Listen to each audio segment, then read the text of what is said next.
ಕೆಲವರಿಗೆ public speaking ಚೆನ್ನಾಗಿ ಬರುತ್ತೆ, ಕೆಲವರಿಗೆ ವಿಶ್ಲೇಷಿಸುವುದು, ಕೆಲವರಿಗೆ ಸಂಶೋಧನೆ ಮಾಡುವುದು ಚೆನ್ನಾಗಿ ಬರುತ್ತೆ. ಹಾಗಾದರೆ ಅದು ನಾವು ಆರಿಸುವ ಕೆರಿಯರ್ ಪಾಸ್ ಜೊತೆಗೆ ಹೇಗೆ ಹೊಂದಿಕೆಯಾಗುತ್ತವೆ? ಅದು ಆಗಲೇಬೇಕಾ ಅಥವಾ ತಾನಾಗಿಯೇ ಆಗುತ್ತಾ? ಖಂಡಿತ ಇಲ್ಲ. ನೋಡಿ, ಇದು ನೀವು ಸ್ವಭಾವತಃ ಹೊಂದಿರುವ ಪ್ರತಿಭೆಯ ಬಗ್ಗೆ ಅಷ್ಟೊಂದು ಇಲ್ಲ. ನೀವು ಹುಟ್ಟಿನಿಂದಲೇ ಬಂದ ಪ್ರತಿಭೆಯ ಬಗ್ಗೆ ಮಾತಾಡ್ತಿದ್ದೀರಾ. ಇದು ಅದರ ಬಗ್ಗೆ ಅಷ್ಟೊಂದು ಇಲ್ಲ, ಏಕೆಂದ್ರೆ ಅದು ಬಹುಶಃ ನಿಮ್ಮ ದೇಹದೊಂದಿಗೆ ಬಂದಿರುತ್ತೆ, ಸರಿ ಅಲ್ವಾ? ಹಾಗಾಗಿ ಇದು ನೀವು ಹುಟ್ಟಿನಿಂದಲೇ ಏನು ಹೊಂದಿದ್ದೀರಿ ಎನ್ನುವುದರ ಬಗ್ಗೆ ಅಲ್ಲ. ಇದು ನೀವು ನಿಮ್ಮ ವಿವೇಚನೆಯಲ್ಲಿ ಏನು ನಿರ್ಧರಿಸುತ್ತೀರಿ ಎನ್ನುವುದರ ಬಗ್ಗೆ. ನೀವು ಜಗ್ಲಿಂಗ್ ಬಾಲ್ಸ್ ಅಥವಾ ವೇಗವಾಗಿ ಓಡುವುದರಲ್ಲಿ ತುಂಬಾ ಎಕ್ಸ್ಪರ್ಟ್ ಅಂತ ನಿಮಗೆ ಗೊತ್ತಾಗಬಹುದು, ಆದರೆ ನೀವು ಉರಿಯುತ್ತಿರುವ ಪ್ರಪಂಚದಲ್ಲಿ ಹುಟ್ಟಿದ್ದರೆ ಏನು? ಸರಿ ಅಲ್ವಾ?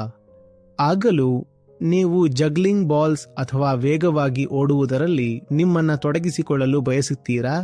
ಹಾಗಾಗಿ ನಾನು ಯಾವುದಾದರೂ ಒಂದರಲ್ಲಿ ತುಂಬಾ ಪ್ರತಿಭಾವಂತನಾಗಿರಬಹುದು, ಆದರೆ ಅದು ಖಂಡಿತವಾಗಿಯೂ ನಿಮಗೆ ಸಂತೃಪ್ತಿ ನೀಡುವುದಿಲ್ಲ, ಮತ್ತು ಅದು ಖಂಡಿತವಾಗಿಯೂ ಈ ಪ್ರಪಂಚಕ್ಕೆ ಇವತ್ತು ಬೇಕಾಗಿರುವುದು ಆಗಿರಲು ಸಾಧ್ಯವಿಲ್ಲ.